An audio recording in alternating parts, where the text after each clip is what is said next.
গ্রামের দিকে আজকাল কাজ করার মতো কোনো লোকই পাওয়া যায় না। যদিও একটু পাওয়া যায়, তাদের অনেক ডিমান্ড। দেখা যাবে সেক্ষেত্রে খাজনা থেকে বাজনা হয়ে যাবে বেশি। আগে দু একজন লোক পাওয়া গেলেও তারা এখন শহরমুখী হয়ে গেছে। এখন আর কাউকেই পাওয়া যায় না ওভাবে। হ্যালো অ্যান্ড আসসালামু আলাইকুম everyone, welcome to my another video. I hope তোমরা সবাই ভালো আছো। আমি আল্লাহর রহমতে অনেক বেশি ভালো আছি। তো কালকে রাতেই প্ল্যান করে ঘুমিয়েছিলাম আজকে সকাল সকাল উঠে রান্না করব।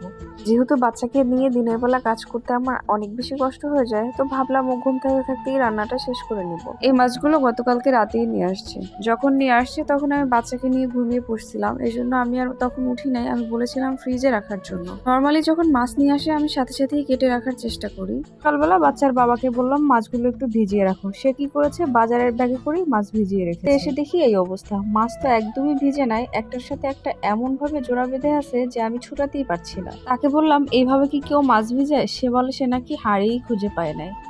চিন্তা করেন, রান্নাঘরে নাকি হাঁড়ি খুঁজে পাওয়া যায় না। যাই হোক, অনেকক্ষণ চেষ্টা করার পরে আমি পরে আবার গরম পানি দিয়ে মাছগুলো ভিজিয়ে রেখেছিলাম। মাছ কাটা আমার বরাবরই অনেক বেশি পছন্দ, তবে সেটা বড় মাছ। ছোট মাছ হলে আমার একদমই ভালো লাগে না। ছোট ছোট গুঁড়ো মাছ আমি কাটা একদমই পছন্দ করি না। বাসায় আমার একজন হেল্পিং হ্যান্ড খুব দরকার।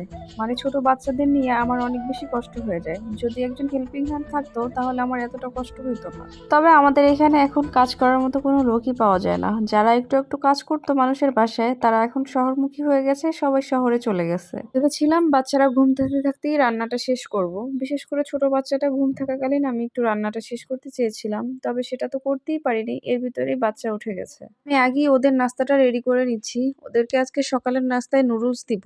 মুরগি পালাতে আমার একটা লাভই হয়েছে। আগে আমার বাসায় অনেক ডিম লাগতো, সব ডিম কিনেই খেতে হতো। এখন আর কোনো ডিম কিনে খেতে হয় না।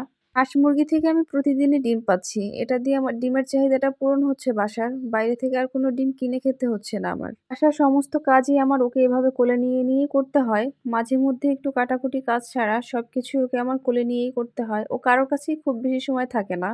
বড়জোর ৫-১০ মিনিট, এর বেশি না। বড়টাকে যে বড় করা হয়েছে তখন আসলে এভাবে কোনো কষ্টই আমার অনুভব হয়নি, কারণ মা ছিল। ওর সবকিছুই আমার মা করতো। আমি আসলে বুঝতেই পারিনি বাচ্চা কিভাবে মানুষ করতে হয়, কি করতে হয় না করতে হয়, সবই মা করেছে।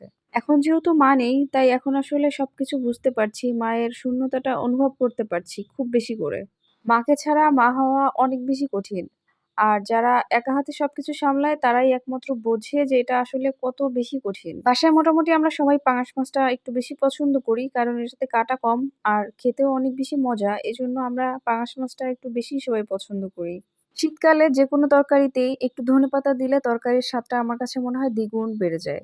আজকের ভিডিওটা আর বড় করছি না। আজকের ভিডিওটা এখানেই শেষ করছি। দেখা হবে নেক্সট কোনো ভিডিওতে। সে পর্যন্ত সবাই ভালো থাকো।